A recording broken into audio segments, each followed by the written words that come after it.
सुनाता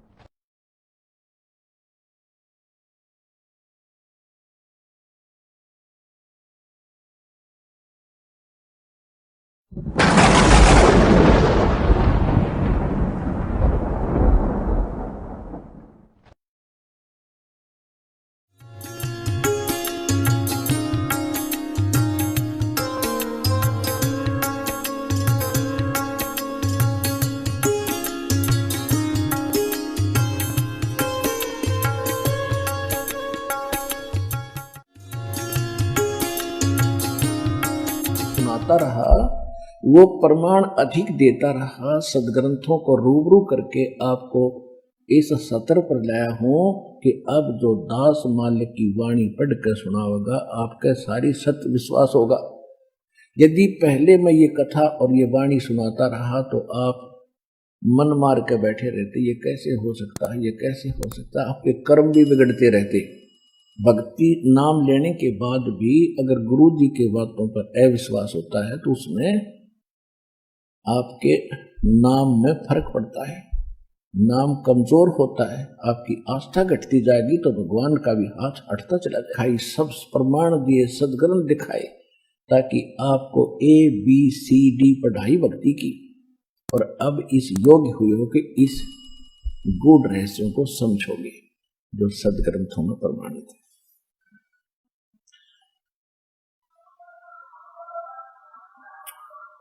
अब जैसे लैंग्वेज में, चौपाइयों में, संत भाषा में लिख दी और पूरे हिंदू समाज को वो सत्य मान्य है, क्योंकि जो का तो चित्रण है, चित्रार्थ है। पहले संस्कृत में ब्रह्मांड के स्वामी की महिमा तुलसीदास की तरह आंखों देखी लिख दी। तुलसीदास ने तो सुनी सुनाई लिखी और परमात्मा गरीबदास जी ने आंखों देखा भगवान का, और यहाँ जो उनकी दया से उनकी दिव्य दृष्टि खुली वो सारा ज्ञान इसमें लिखा, वो सुनाता हूं।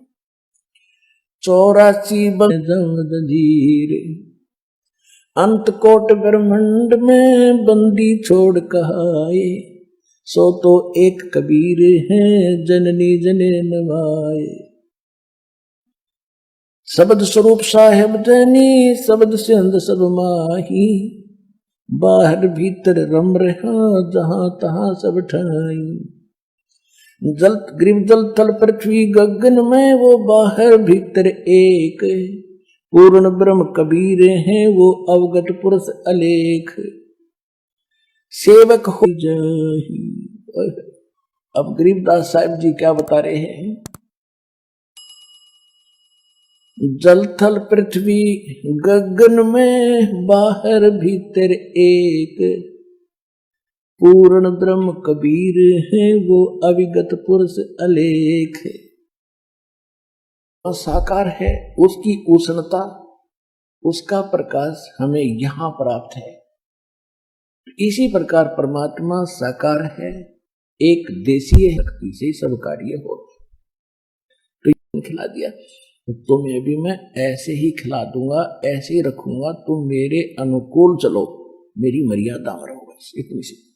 सेवक हो के उतरे, उतरे माने सहशरीर आए, और ऊपर स्पष्ट कर दिया है अनंत कोट ब्रह्मांड में बंदी छोड़ कहाए। बंदी छोड़ यानी सबके बंधन छुड़ाने वाले, कैद से मुक्त कराने वाले। अनंत कोट ब्रह्मांड में वो बंदी छोड़ कहाए, सो तो एक कबीर है वो जननी जने नवाए। सेवक होकर उतरे वो इस पृथ्वी के माही, जीव उदाहरण है। किस उद्देश्य से? जीवों का उद्धार करने के लिए, जगत गुरु रूप में सबके सत्य मार्ग की शिक्षा देने वाले के रूप में। और गरीबदास जी कहते हैं उसके ऊपर मैं बार बार बलिहारी जाऊं, ऐसे महापुरुष, ऐसे समर्थ, और यहाँ हमारे लिए भटक रहे एक दास बनकर। कबीर दास, कभी हम गाली दे रहे थे, पत्थर मार रहे थे उसको, अपने बाप को।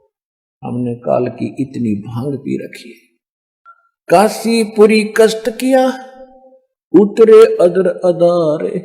कहते काशीपुरी में परमात्मा आए, ऊपर से अधर अधार ऊपर के ऊपर आए, मोमन को मुजरा हुआ वहां जंगल में दीदार। अब जहां परमात्मा प्रकट हुए उनका इतना सुंदर शरीर दिखे था, इतना नूर था उनके शरीर में। प्राण नीमा ने जब बच्चे को गोद में लिया चूम रही है, कभी सीने से लगा के, और अपने शंकर भगवान की सौ शुक्र मना रही है कि शंकर भगवान ने मुझे पुत्र दे दिया। अब यही तो चक्कर पड़ा हुआ था, हम पूज्य थे, किसी ने काम करे था कोई, और क्रेडिट किसी को मिल रहा था, धनी का नाम नहीं था। अब पता चलेगा ये कौन था, कौन खेल कर रहा था हमारे साथ। गोद लिया मुख चूम कर हेम रूप झलकंत। इतना सुंदर शरीर था परमात्मा का, वाइट जैसे बर्फ होती है, हिम बर्फ। काशी उल्टी गुल भया मोमन का घर घेरे। कोई कह ब्रह्मा विष्णु है, कोई कह इंद्र कुबेर। अपनी अपनी अटकलें। जैसे कोई बच्चा पैदा होता है तो अड़ोस पड़ोस की औरतें आती हैं, रिश्तेदार भी आ जाते हैं। कोई कहता है इसके चाचा पर शक्ल जाती है, कोई कहता है इसकी मामा पर शक्ल है इसकी, कोई कहे इसकी ताई पे, कोई कहे इसकी माँ पे शक्ल है इसकी। तो अपनी अपनी सूझबूझ से वो उसकी वेरिफिकेशन कर रहे थे। क्या कोई कहे ब्रह्मा, कोई कहे वरुण धर्म राय है, काशी उमटी गुल भया और मोमन का घर घेरे। घर के ऊपर आगे सारे देखने का झुंड के झुंड। कोई कहे ब्रह्मा विष्णु है, कोई कहे इंद्र कुबेर। कोई तो कहता है कि ब्रह्मा जी नजर आते हैं, कोई कहे विष्णु कैसी शक्ल दिखाई देती है, कोई कहते नहीं ये तो कुबेर की तरह नजर आता है। कोई कहे ब्रह्मा, कोई कहे वरुण धर्म राय है, कोई कहते है ईश। 16 कला सुभान गति, कोई कहे जगदीश। भक्ति मुक्ति ले उतरे ये मेटन तीनों तापे। कहते हैं भक्ति और मुक्ति यथार्थ लेकर के यहाँ अवतरित हुए, और हम दुखियों के तीनों तापों का नाश करने के लिए, ये विधि बताने के लिए भगवान आए। ये विधि बताने के लिए परमात्मा आए, तीनों तापों का नाश करने की विधि लेकर आए। ऋग्वेद मंडल नंबर 9 सूक्त 94 के मंत्र 1 में 94 के, ऋग्वेद मंडल नंबर 9 सूक्त 95 मंत्र 2 में यह स्पष्ट किया है कि परमात्मा जब सहज शरीर यहाँ आते हैं या वैसे नवजात शिशु को रूप धारण करके बड़े होते लीला करते हुए, तो वो एक कवियों की तरह आचरण करते हुए अपना ज्ञान बताते हुए फिरते हैं, और वो अपनी वाणी के द्वारा बोल बोल कर भक्ति के लिए प्रेरणा करते हैं, ऊंचे स्वर में आवाज लगाते हैं, और भक्ति के गुप्त मंत्रों को वो स्वयं ही आविष्कृत करते हैं, यहाँ कर हमें देते हैं। तो वही यहाँ पर गरीबदास साहब बता रहे हैं, भक्ति मुक्ति ले उतरे वो मिटन तीनों ताप। मोमिन यानी मुसलमान दुल्हे के घर पे मोमिन के डेरा लिया, वो कहे कबीरा बाप। दूध न पीवे न अनबके, न पलने झूलंत, अदर अमान ध्यान में वो कमल कला फूलंत। कुछ खा पी नहीं रहे थे, फिर भी इतना स्वस्थ शरीर था जैसे किलो दूध रोज पीता हो बच्चा, ऐसे फल रहे थे। लेकिन जब तक कुछ खा पी ना ले तो माँ बाप को विश्वास नहीं होता कि ये सुरक्षित है, नहीं खाता कभी भी मर सकता है, ऐसी चिंता में वो दोनों जने थे।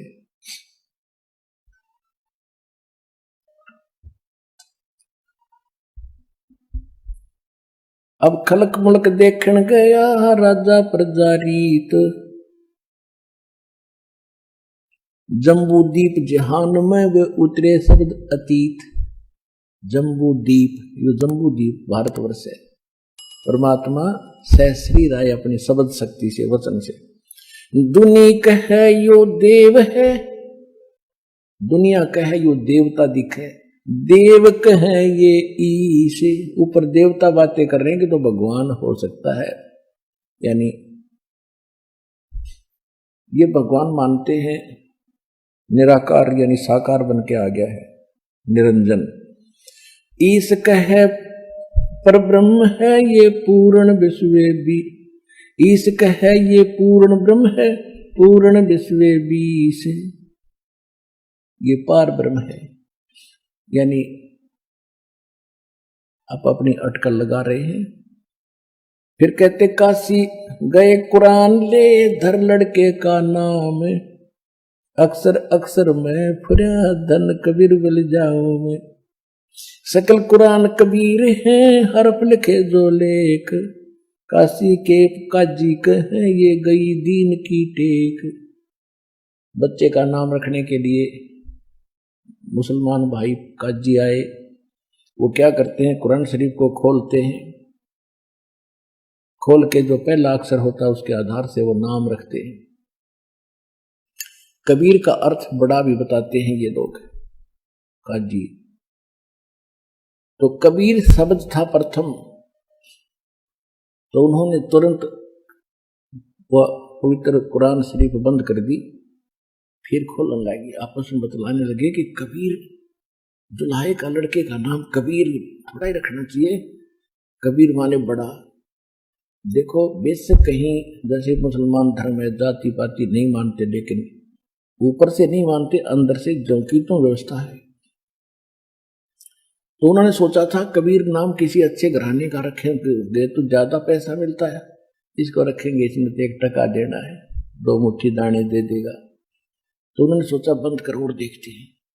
दूसरा देखने लगे, उसमें भी कबीर, पूरे उस पृष्ठ पे कबीर कबीर दोनों पर, कुरान वाले हर अक्षर नहीं रहे।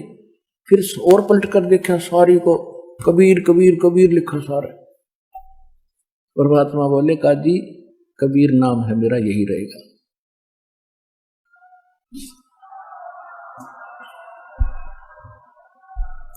उस कुरान को वहीं पटक गए, ये जादू जंत्र जानता है, ये कोई कमबख्त पैदा हो गया, तुम्हारे मनुष्य पैदा हो गया है।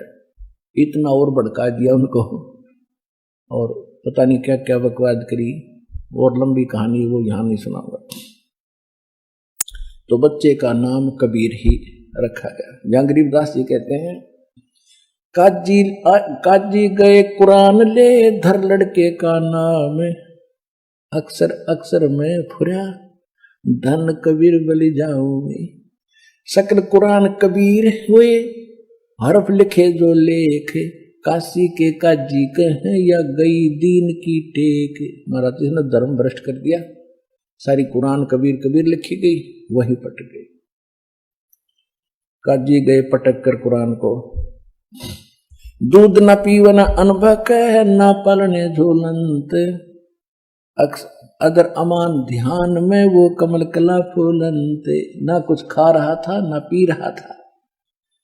तो कहते शिव उतरे शिव पूरी से ये अवगत बदन विनोद। गरीबदास जी बता रहे शिव जी आए शिवलोक से साधु रूप ना के, शिव उतरे शिव पूरी से वो अवगत बदन विनोद। मैं के कमल खुशी बहे जब लिया ईश को गोद।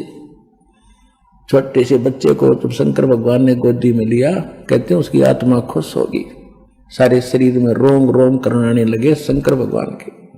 नगर नगर से मिल गई फिर किया ईश परिणय में, धन मोमन धन पूरे ना यो धन का सीनी काम।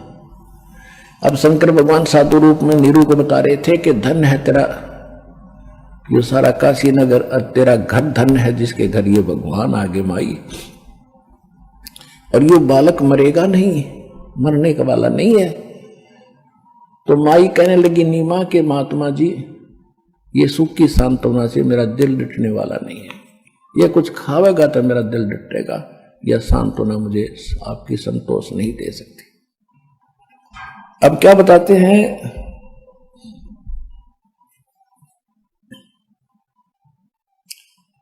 नजर नजर में मिल गई किया ईश परिणाम, धन मोमन धन पूर्णा ये धन का सीनी काम। 7 बार चर्चा करिए बोलक बोले बालक बेने, शिव को कर मस्तक धैर्या ल्या मोमिन एक धेनु।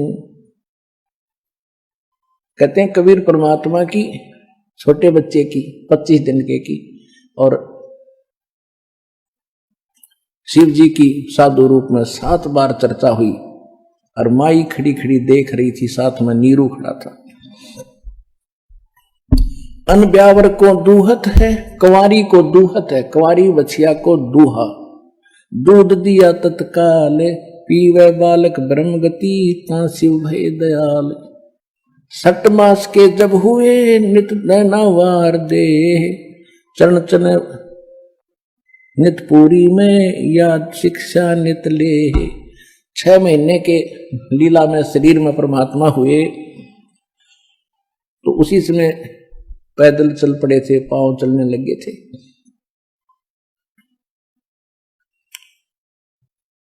अब थोड़ी सी कहते हैं, अब रामानंद जी के बारे में बताया वो कौन थे, कैसे थे।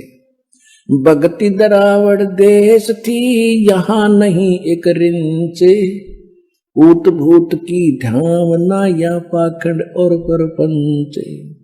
रामानंद आनंद में काशी नगर मंझारे, देश दराविड़ छोड़कर वो आए पुरी विचार।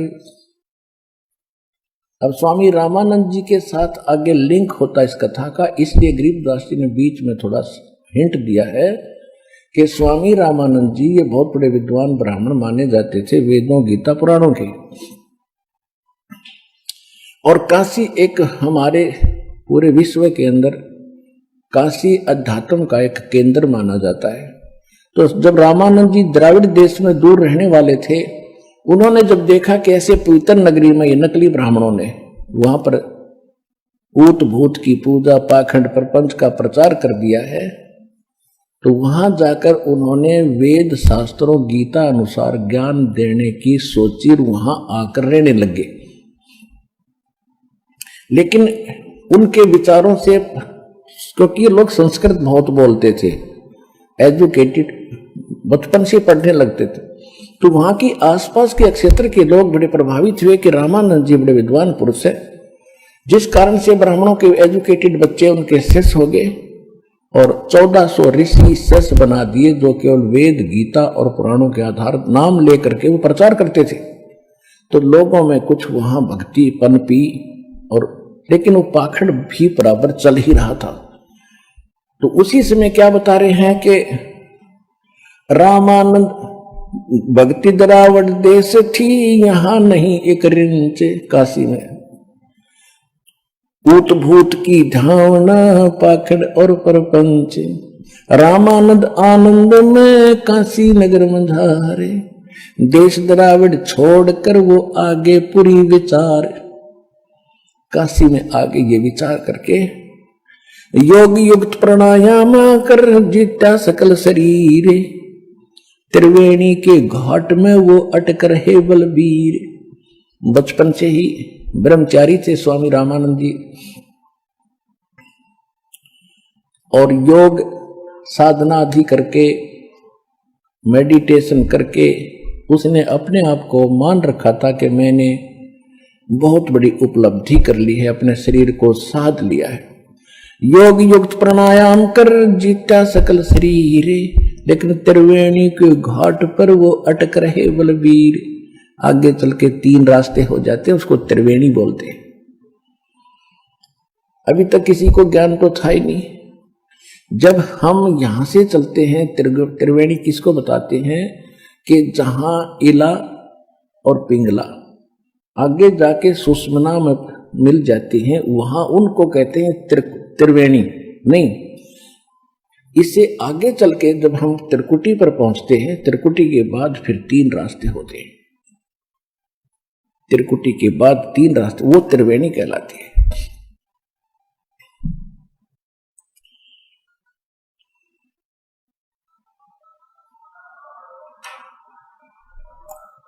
योग प्राणायाम कर जीता सकल शरीर, त्रिवेणी के घाट में वो अटक रहे बलबीर।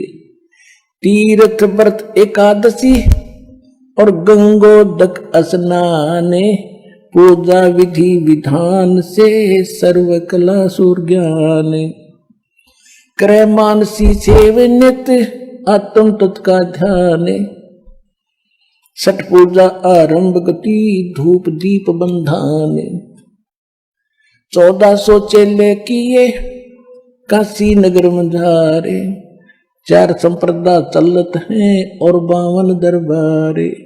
अब इतनी प्रभुता होगी थी स्वामी रामानंद जी की, 1400 तो ऋषि शेष बना दिए थे ब्राह्मणों के बच्चे, जो रामानंद जी के ज्ञान को आगे प्रचार कर रहे थे। और तीर्थ व्रतों और इन मानसिक पूजा किया करता था भगवान की, ज्यों की तो एक तो सटकर्म होते हैं, ये सारे करता था। उनमें से सटकर्मों में से एक है शाल्यग्राम की पूजा। शाल्यग्राम मीन भगवान विष्णु श्री कृष्ण जी की कोई मूर्ति, पत्थर पीतल चांदी की। उसको क्या करते हैं ये कि सब पहले उनको सब वस्त्रों से सुसज्जित करते हैं, जैसे धोती है, एक परना है शंकर भगवान विष्णु भगवान का, फिर मुकुट है और गले में एक मनके की माला यानी कंठी तुलसी की माला डालते हैं, एक बैजंती माला भी बनाते हैं उनके लिए। तो ऐसे वो मानसिक करता था, मूर्ति बनाकर नहीं करता था, मन मन में कल्पना करता, जैसे सोपन देखा करते हैं, ऐसे प्रतिदिन अभ्यास कर रखा था स्वामी रामानंद जी ने। कहते 5 वर्ष के जब हुए काशी मंज कबीरे, दास गरीब अजब कला ये ज्ञान धान गुण थीरे। गुल भया काशी पूरी ये अटपटे बैन बिहंगे, गरीब दास गुनी थके वो सुन जुल्हा पर संगे। 5 वर्ष की आयु में जिस उद्देश्य को लेकर भगवान आते, ऋग्वेद मंडल नंबर 9 सूक्त 86 के मंत्र 26 और 27 में, ऋग्वेद मंडल नंबर 9 सूक्त 82 के मंत्र 1, 2, 3 में, ऋग्वेद मंडल नंबर 9 सूक्त 96 के मंत्र 16 से लेकर 20 तक, ऋग्वेद मंडल नंबर 9 सूक्त 94 के मंत्र 1 में, ऋग्वेद मंडल नंबर 9 सूक्त 1 मंत्र 8 और 9।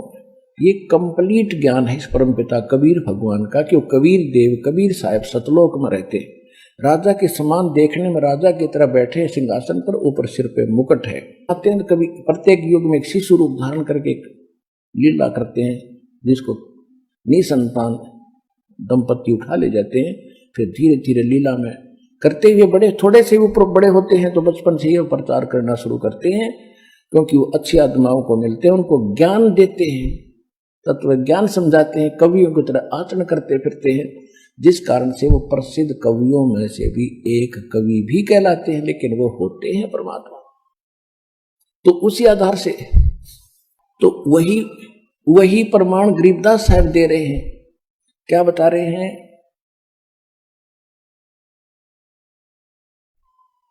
काशीपुरी गुल भया काशीपुरी ये 5 वर्ष के जद भये काशी मंज कबीरे, गरीबदास अजब कला ये ज्ञान ध्यान गुण थीरे। 5 वर्ष के जब हुए इतना गजब का ज्ञान बताया करते थे कि बड़े बड़े विद्वानों के छक्के छुड़ा देते थे। जैसे रामानंद के छोटे मोटे 1400 ऋषि कहीं सत्संग कर रहे होते थे तो परमात्मा खड़े होकर एक प्रश्न करते थे, क्या कौन ब्रह्मा का पिता है, कौन विष्णु की माँ, शंकर का दादा कौन है, पंडित जी दे बता। या इनकी टाई टाई फिस, ये तो अजर व अमर है, इनके कोई माता पिता नहीं है, तो क्या बकवास करता है, बंद कर देते इसकी बात सुनना। अब क्या कहते हैं? गुल भया काशी पूरी ये अटपट बैन बिहंगे, गरीबदास गुणी थके सुन गुजुल्हा पर संगे। गरीबदास जी कहते हैं बड़े बड़े विद्वान, गुणी माने विद्वान, परमात्मा के सामने वो प्रश्नों का उत्तर नहीं दे सके। जैसे एक सिंपल सा उदाहरण है, वो भगवान को निराकार बताते हैं। परमात्मा कहते तुम वेदों को सच मानते हो? हाँ जी। तो वेदों में फलाने फलाने उसमें ये ऐसे लिखा है, पढ़कर देखो। पढ़ लेते थे पर मानते कभी नहीं थे। तो क्या कहते हैं गरीबदास जी? कह रहे हैं कि उस जुल्हे के ज्ञान के प्रसंग को सुनकर विद्वान भी थक जाते थे, हार जाते थे। बेशक वो ऊपर से स्वीकार नहीं करते थे, अंदर से टूट जाते थे।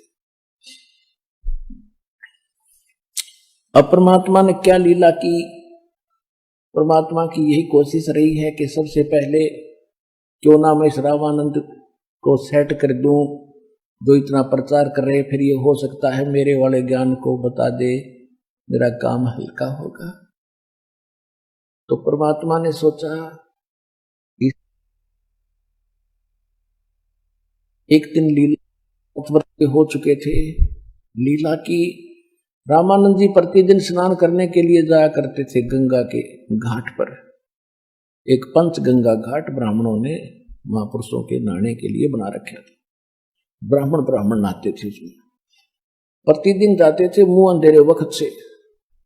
एक दिन परमात्मा ने छोटे से बच्चे का रूप बनाया, 2.5 साल के बच्चे का, 2.5 वर्ष के बच्चे का रूप बना करके पैड़ियों में लेट गए, जहां गंगा पर नहाने के लिए नीचे घाट पर उतरते हैं स्नान करने वाले। रामानंद जी वक्त से उठे, अपने स्वाभाविक तरीके से नीचे उतर रहे थे, नहाने के लिए जल के निकट जा रहे थे। बीच में लेटे बच्चे के सिर में उनकी खड़ाऊ लगी तो जैसे बालक लीला करता रोने की, परमात्मा रोने लगे। रामानंद जी क्योंकि दयालु साधु संत दयालु होते हैं, एक दो स्पीड से झुके कि कोई बालक का चोट लग गई, और जब वो झुके तो उनके गले की कंठी, जो विशेष पहचान है वैष्णव परंपरा की, एक तुलसी की मणि है, तुलसी की लकड़ी का एक मनका होता बस पूरे धागे में, वो गले में डालते हैं। वो पहचान है कि वैष्णव परंपरा से यू दीक्षित है। वो निकल के वह माला कंठी कबीर जी के गले में डल गई अंधेरे में। रामानंद जी ने उठाया कि बेटा राम राम बोल, राम राम बोल, राम के नाम से सुख होता है, चोट लगी तुझे, बैठ जा, तेरे घर भिजवा दूंगा बेटा, तू गलती से नींद में इधर आ गया। परमात्मा चुप हो गए, जो काम था उनका हो गया, वो नहाने लग गए, वो अंतर्ध्यान होगा अपने कुटिया में आ गए। रामानंद जी ने सोचा बच्चा चला गया होगा, इधर उधर देखा नहीं, कहीं मिला, कोई बात नहीं। अब कुछ दिनों के बाद परमात्मा ने एक रामानंद के शिष्य को, ब्राह्मण को, विवेकानंद नाम था उसका, वो दीक्षा कर रहा था, प्रवचन कर रहा था। श्री विष्णु जी के ये पुजारी होते, विष्णु को सुप्रीम पावर बताते। वो कह रहा था विष्णु सर्वेश्वर है, महेश्वर है, ये तीनों रूप धारण करके सब लीलाएं करता है, ब्रह्मा रूप में सृष्टि रचता है, शिव जी रूप में संहार करता है, और विष्णु बनकर ये सबकी स्थिति और पालन करता है। ये अजरो अमर है, इनकी कोई माता पिता नहीं है। कबीर परमात्मा वहां बैठे थे, और जब सत्संग उन्हें पूरा किया तो परमात्मा खड़े हुए कहने लगे, स्वामी जी एक शंका है मेरी। कहा बोल बच्चा, क्या बात है? आप कह रहे हो कि सर्वशक्तिमान है, इनकी कोई माता पिता नहीं है, तो मैंने एक ब्राह्मण कथा कर रहे थे, वो देवी पुराण का 3रा स्कंद पढ़ रहे थे, जिसमें विष्णु जी खुद कहते हैं हम तो नाशवान है, हमारा जन्म मृत होता है, हम अविनाशी नहीं है, और दुर्गा हमारी, तू मेरी माता है। ब्रह्मा विष्णु शंकर भगवान स्वीकार करते हैं कि जब ब्रह्मा और विष्णु आपसे उत्पन्न हुए हैं तो माता दुर्गा में भी आपका बेटा हुआ है।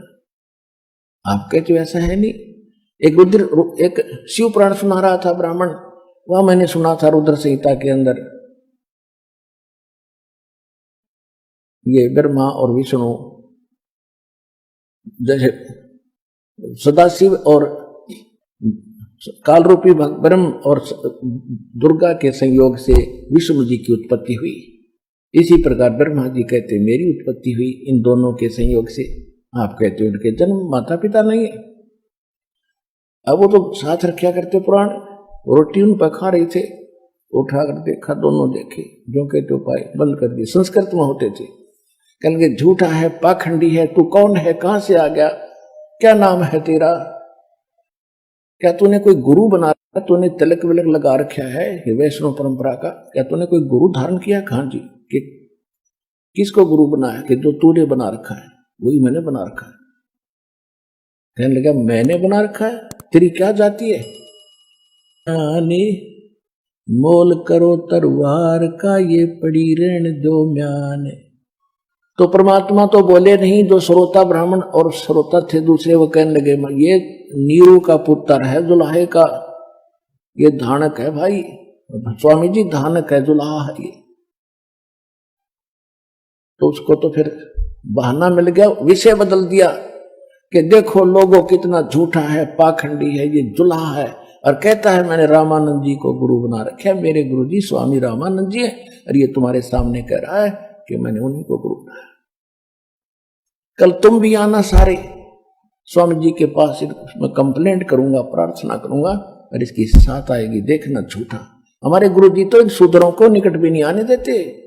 ये वैसे वहां उस समय सही था, तो सबको विश्वास हुआ कि झूठा आदमी अनपढ़ है, कबीर जी इसको क्या पता वेदों और गीता में और पुराणों में क्या लिखा है। तो हमारी इन्होंने ऐसे रोल मार रखी थी अब तक, क्योंकि हम सदग्रंथों को पढ़ने योग्य नहीं थे। तो इन झूठों की मारे सारी बात सच्ची जच गई कि कबीर जी झूठ बोल रहे हैं, जो ब्राह्मण झूठा सच्ची कह रहा है। अगले दिन उसने देर साइड निकालनी थी, रामानंद जी से कहा कि स्वामी जी हमारी तो नाक काट दी, हम कैसे प्रचार करेंगे, एक शूद्र का लड़का दुल्हाई का और आपको अपना गुरु बताता है। हे महाराज हम तो मर गए, कति बाहर नहीं निकल सकते। परमात्मा को वहां लाया गया, जबरदस्ती पकड़ के उनके माता पिता ने कोशिश की रोकने की, उन दोनों को पीट कर अधमरा करके छोड़ा। ये कसाई करते हैं, चाहे कोई भी कर रहा हो, और जो उनको ज्ञान नहीं और झूठी बकवाद करते हैं। तो देवी पुराण के अंदर छठे स्कंद में 414 पृष्ठ पर लिखा है, खुद व्यास जी कह रहे हैं कि कलयुग के ब्राह्मण सतयुग त्रेता द्वापर के ब्राह्मणों के समय में जो राक्षस माने जाते थे, कलयुग के ब्राह्मण उन राक्षसों के तुल्य है वर्तमान। इसमें कोई शक नहीं, ये प्रमाणित कर देंगे दास भी आपको, कबीर साहब के साथ कैसे जुल्म किए नालायकों ने, सत्य को माना नहीं। केवल अपने स्वार्थवश अपनी रोजी रोटी के लिए। एक प्रत्यक्ष प्रमाण है कि ज्ञानेश्वर नाम के महाराष्ट्र में एक ब्राह्मण थे, और उनको प्रेरणा होगी भगवान की भक्ति के लिए, वो घर छोड़कर चले गए जंगल में। अब वहां 5-4 वर्ष रहे, फिर भी वो उन्हें सोचा भी घर पे रहकर ही बात बनेगी, तो वापस आ गए। और उनके जो यजमान थे, रोजी रोटी का साधन थे, वो अन्य ब्राह्मणों ने बांट लिए। उसके 20, 30, 50 जो घर थे, यजमान थे ज्ञानेश्वर जी के, वो उन नकली ब्राह्मणों ने डिवाइड कर लिए थे। जब वो दोबारा आ गए तो उनको चिंता हुई कि आते फिर यजमान मांगेगा और तुम्हारी रोजी रोटी बांटेगा। हालांकि उसी की ले रखी थी, उसके साथ ऐसा जुल्म कहर तोल दिया कि अब ये ब्राह्मण नहीं रहा, अब ये यजमानी नहीं कर सकेगा, ये सन्यासी बन चुका है। उसको विवश कर दिया मरने के लिए, उसने जिंदे न समाधि लेनी पड़ी। इतना कसाई कर्म कर देते ये लोग। तो कबीर परमेश्वर जी के मुंह बोले माता पिता नीरू और नीमा को मार कूट के वो रोके थे, ना ले जाओ हमारे बच्चे को, क्या गलती कर दी, हम समझा देंगे। उन मस्टंडे लेकर गया था विवेकानंद, 5-8-10 डंडे वाले, उन्हें कूट कूट का दुमरे करके छोड़े, उनको परमात्मा को ले गए। रामानंद जी के सामने जब खड़ा किया कि स्वामी जी ये आ गया वो दुल्हाई का बेटा जो हमें बदनाम करता है, तो रामानंद जी भी अपना नंबर बनाने के लिए कि झूठा है, अपनी कुटिया के सामने पर्दा लगा लिया। इतना अपने आप को यानी क्रोधित महसूस कर रहा था, धरती पर पैर पीटे और अंदर से गुस्से में आवाज होकर बोल रहा है, कौन जात कुल पंथ है, कौन तुम्हारा नाम है, दास गरीब आधीन गति, फिर बोलत है बलि जाऊंगे।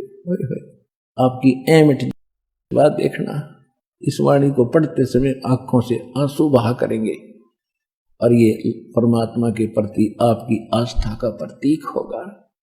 कहते हैं जैसे सूरज के आगे बदरा, ऐसे कर्म छयारे, प्रेम की पवन करे चुत मंजन झलके तेज नयारे। आत्मा और परमात्मा के बीच में पापों का बादल जैसी छाया अड़गी। जब तक ये अड़ी हुई है बादल कर्मों का, आपके अंदर प्रेम जागृत नहीं होता, और फिर इस ज्ञान से फिर भगवान में आपका प्रेम जागेगा, आंसू की धार बहने लग जाएगी। तो उसके बाद ये पापों की समझो वो बादल छट गए, खत्म हो गए। जैसे सूरज के आगे बदरा ऐसे कर्म छयारे, प्रेम की पवन करे चितमंजन फिर झलके तेज नयारे। अब जैसे गरीबदास जी कह रहे हैं, रामानंद जी पूछ रहे हैं, कौन तुम्हारी कौन जात कुल पंथ है, कौन तुम्हारा नाम है।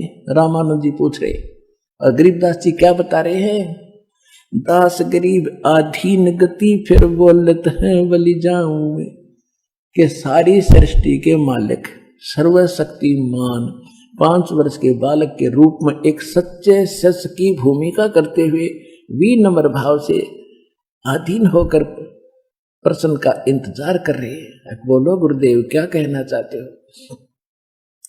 तो परमात्मा ने क्या बताया, जात हमारी कति अधीन से, अभिमान से नहीं, क्योंकि सच्चाई को किसी तरह बता दो सच्चाई रहेगी। जाति हमारी जगत गुरु और परमेश्वर है पंथ, दास गरीब लिखत पड़े मेरा नाम निरंजन कंठ।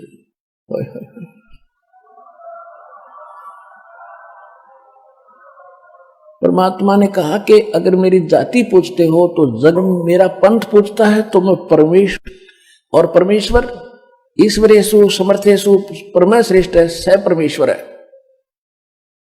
इन ईश्वरों में भी सभी यहाँ के वर्तमान के जितने समर्थ बने बैठे इनमें भी जो परम श्रेष्ठ है सह परमेश्वर है। तो वो उत्तम पुरुष कौन है, वो परमेश्वर यानी ईश्वर का से भी परम सर्वश्रेष्ठ। और रामानंद जी तो उस ब्रह्म के ऊपर अटके हुए थे, और ब्रह्म के तो दूर की बात है विष्णु जी को ही ब्रह्म मान रहे थे और सर्वशक्तिमान मान रहे थे। क्या बताते हैं परमात्मा, कहते हैं जात हमारी जगत गुरु और परमेश्वर मेरा पंथ है, कि मैं परमेश्वर का पंथ चला रहा हूं। जैसे कोई तो निरंकारी पंथ है, कोई विष्णु जी का पंथ है, कोई शंकर जी का पंथी है। पंथी माने उस मार्ग पर चलने वाला।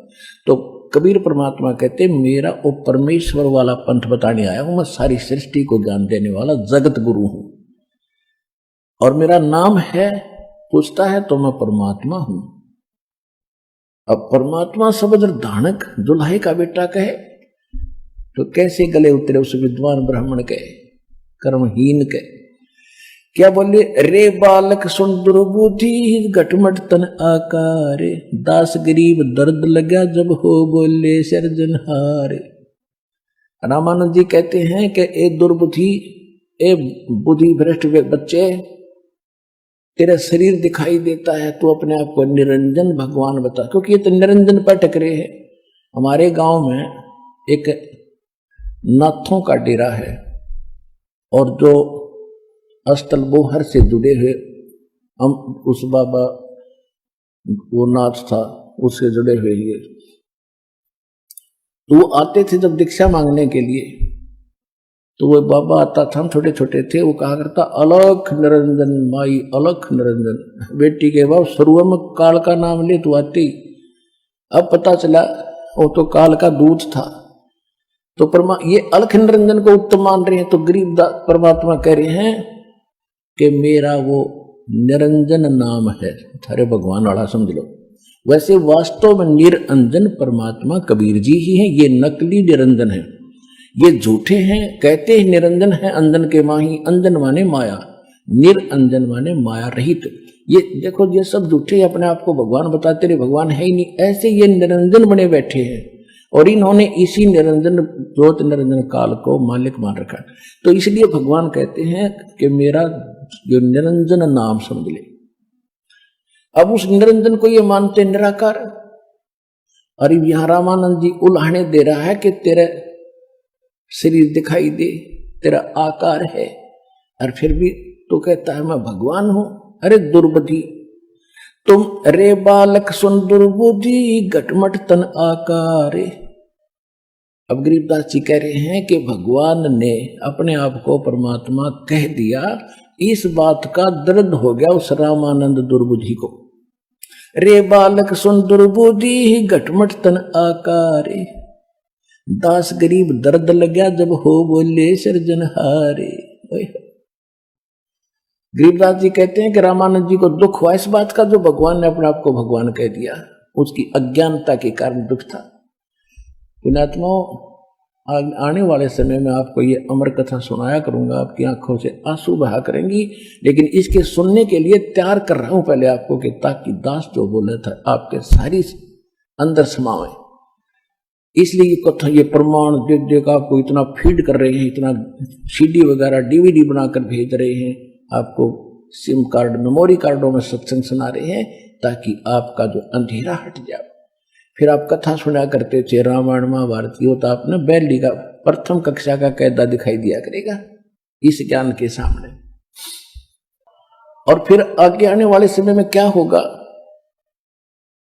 आने वाले समय में क्या होगा कि माया की दौड़ धूप खत्म होगी, सब ये व्यर्थ के खर्चे बंद करवा दिए, बीड़ी शराब मांस तमाकू 50% बरी हो गया, फ्री हो गए।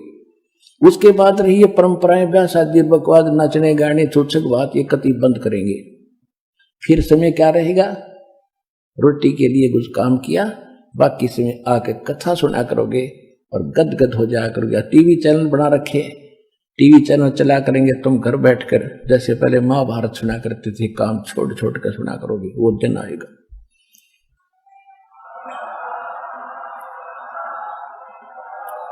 अब रामानंद जी दुखी हो, गाली दे रहे हैं अपने भगवान, अपने मालिक को बिना पहचाने। तुम मोमन के पालवा तेरा जुल्हे के घर बासे, दास करीब अज्ञान गति एकता दृढ़ विश्वास। कि तुम मोमिन मुसलमान के घर टुकड़ों पर पलने वाले, और तू तेरा धानक दुल्हे के घर तेरा निवास है, और तू अपने आप को भगवान कहता है। मान बड़ाई छोड़कर बोलो बालक बेने, दास गरीब अधमुखी एता तुम गट फैन। तर्क तलु से बोले थे ये रामानंद सुरज्ञाने, दास गरीब कुजात है आखिर नीच निदान।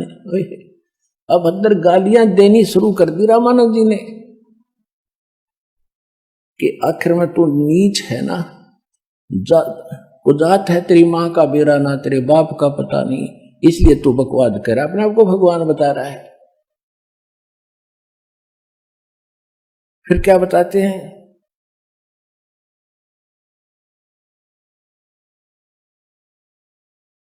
रे बालक नीची कला तुम हो बोले ऊंचे, दास गरीब पलक घड़ी खबर नहीं दम कूचे। हाय हाय, रामानंद जी कभी तो गालियां दे रहे हैं, फिर ज्ञान से समझा रहे हैं कि तू अपने आप को भगवान मान बैठा, तेरी कभी भी मृत्यु हो जाएगी, तू कैसी भगवान है, भगवान तो भगवान ही होता है। अब परमात्मा क्या जवाब देते हैं, मैं के बदन खुलासे कर,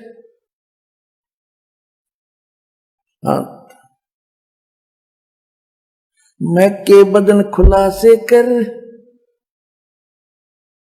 सुन स्वामी परवीन। इतनी गालियां देने के बाद फिर कहते हैं अपने गुरु के सामने एक सुयोग्य शिष्य की कैसी भूमिका होनी चाहिए। ये परमात्मा हमारे लिए रिहर्सल और भूमिका करके दिखाते हैं कि गुरु जी मान ले कोई कभी आपको खुड़का धमकाते हैं तो आप दुख नहीं मानना चाहिए। एक विद्यार्थी की तरह बच्चे को टीचर धमका देते हैं, फिर भी टीचर के प्रति कभी विद्यार्थी को दुख नहीं होता इसने क्यों मार दिया, तो विद्यार्थी सही है, बकवाद करता है छोड़ जाता स्कूल को, फिर धक्के खाओगा सारी उम्र। तो इसी प्रकार ये परमात्मा कह रहे हैं गुरु जी के सामने हमने ऐसा व्यवहार करना चाहिए। मैं के बदन खुलासे कर सुन स्वामी परवीन, कि हे विद्वान स्वामी जी आप सुनो, यानी दुख नहीं मानना बल्कि आत्मा खुश हुई, कोई बात ना, गुरु जी हमें खुरका धमका रहे, इनको अभी पता नहीं मेरे विषय। दास गरीब मनी मरे है मैं आजिज अधीन। क्या बताते हैं, मैं अवगत गत से परे तेरे चार वेद से दूरे, दास गरीब दसों दिशा में सकल सिंध भरपूरी। सकल सिंध भरपूर हूँ खालिक हमरा नामे, दास गरीब अजात हूँ ते जो कहा बलि जाऊंगे। कि हे स्वामी जी मेरा कोई जाति नहीं है, अजात हूं मैं। और आपने मुझे नीच, दुर्बुद्धि, दुष्ट संज्ञा से जो पुकारा तो मैं आपका बलिहारी जाता हूं आपके ऊपर। लेकिन मैं कौन हूं? ए स्वामी, जात पात मेरे नहीं, जात पात मेरे नहीं, मारी बस्ती है बिन थाम, दास गरीब लगाओ तो फिर ब्राह्मण बन रहा। वह तो ना समझ मारी थी अभी। ए स्वामी, सृष्टा में और सृष्टि हमारे तीर, दास गरीब अधर बसों में अवगत सत्य कबीर। ए स्वामी जी, सारी सृष्टि का रचने वाला मैं ही हूं और सारी सृष्टि मेरे ही आधार है और मैं ऊपर रहता हूं सतलोक में। अविगत सत्य कबीर, यानी सत्य साहेब, सच्चा भगवान, सच्चा कबीर मैं हूं। और कबीर नाम तो बहुत होंगे लेकिन वो सत्य कबीर नहीं हो सकते। सुन रामानंद राम हम, मैं बावन नरसिंह, दास गरीब सर्व कला, मैं व्यापक सर्वंग। सुन स्वामी सतभाखे हूँ, झूठ न हमरे रिंच, दास गरीब हम रूप बिना और सकल परपंच। मैं रोवत हूँ सृष्टि को, ये सृष्टि रोवे मोहे, गरीबदास इस योग को समझ न सकता कोई। 5 वर्ष का धानक जुलाएगा बेटा और ये बातें कह रहा है एक विद्वान पुरुष जिसका बोलबाला 1400 ऋषि 52 दरबार चले जिसके। उस आदमी का कैसे गला उतरे कि यू सच्ची बोल रहा है और सारी सत्य बोल रहे थे भगवान।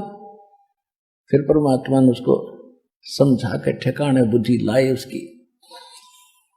क्या कहते हैं, अब क्या हुआ, रामानंद जी ने सोचा कि भाई ये तो परमात्मा क्या कह रहे हैं, गोता लाऊं स्वर्ग में और फिर बैठूं पे तपाताल, स्वर्ग में जा पहुंचो पाताल, गरीबदास ढूंढता फेरूं अपने हीरे मोती लाल।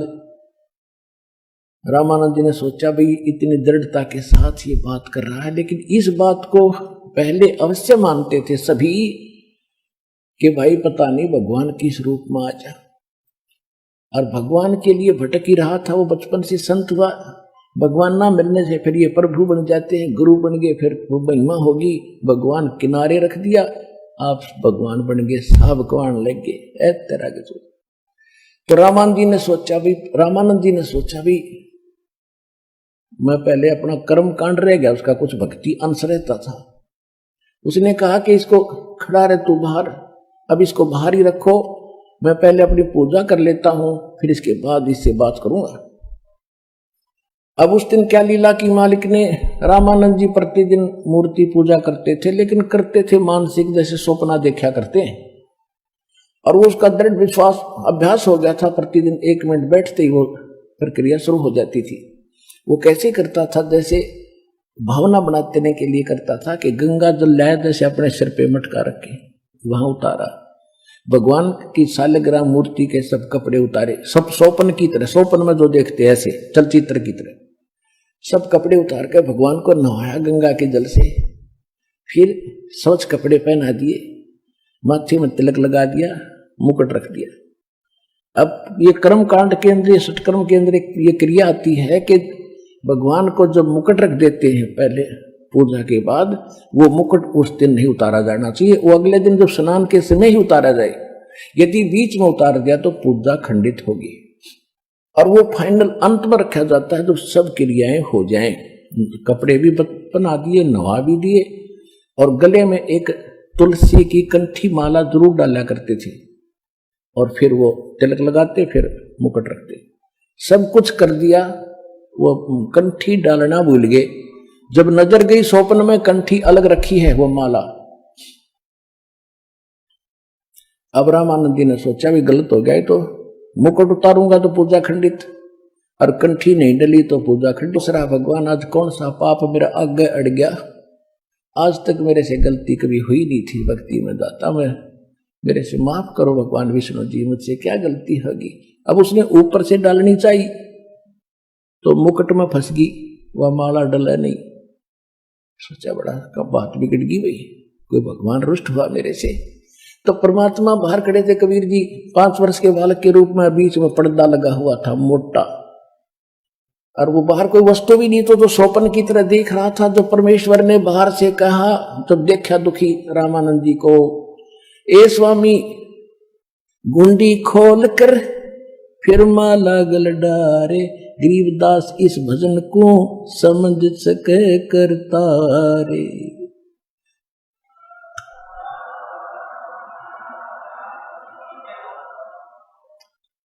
अब परमात्मा ने कहा कि ए स्वामी जी दुखी ना हो, इस माला की गांठ खोल लो, या गांठ खोल के और फिर गले में डाल दो, आपकी पूजा खंडित नहीं होगी। ओए होए होए, रामानंद जी ने देखा ना कोई मूर्ति बाहर बना रखी, मैं तो स्वप्न सा देख रहा था, मन से कल्पना कर रहा था, और इस 5 वर्ष के बालक ने मेरे मन की बात बता दी।